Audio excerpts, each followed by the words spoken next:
Here, guys, we all know Broner. He comes to the Floyd's gym. We've all seen him a lot. You guys know him with the amateurs and everything. What about Broner? His loss to Maidana. Did you guys expect that? I did not expect it. Honestly, I was definitely rooting for Broner. I felt like Maidana was he was obviously put there as a test, and I feel like Broner had the skills to beat him. Had with the perfect game plan to beat him, which I thought he was going to show up with.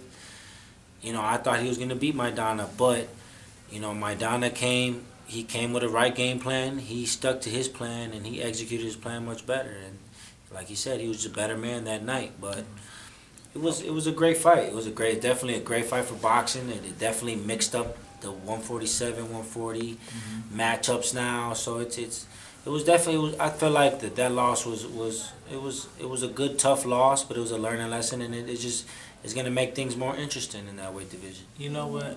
I wasn't expecting him to lose either. But it kind of showed. He showed a lot. He was hurt several times, down several times, and still got up to finish the fight. So, the personality and the way that Broner is, kind of rubs people the wrong way. So, it kind of like threw the icing on the cake with that. You know what I mean? So, but other than that, I think that he'll be able to bounce back from it. I mean, definitely will. In a rematch, I don't know. You gotta keep it game tight. That dude Maidana can definitely punch. So whatever. When he did use his skill, boxing skill, working behind the jab, he was successful. But he just resorted to doing unnecessary things, which led him to get caught. So what could he do differently in a rematch? Like, what could Broner learn? Beat Broner. Yeah, beat Broner. Adrien Broner. I feel like he needs to get bigger too. He came in. He weighed in 144 pounds.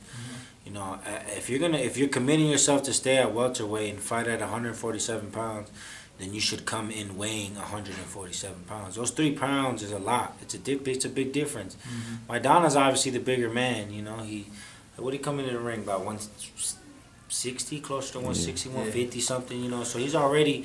So that weight, it affects you in those later rounds, because now that you're tired, you're pushing a bigger person away. You gotta, that weight, it makes a big difference. So I would think he should get bigger. If he's gonna fight him at 47, he should get bigger, work on somehow putting that weight on.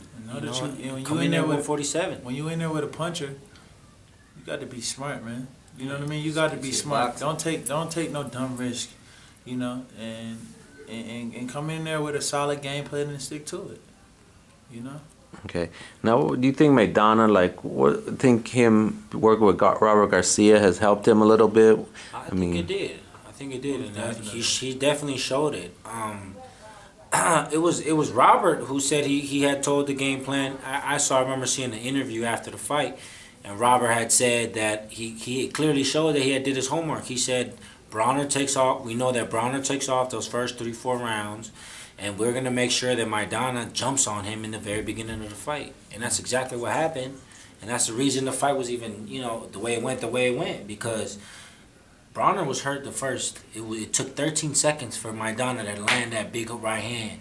And when you're fresh like that, that's the 13 seconds. That's the freshest, hardest shot you could take.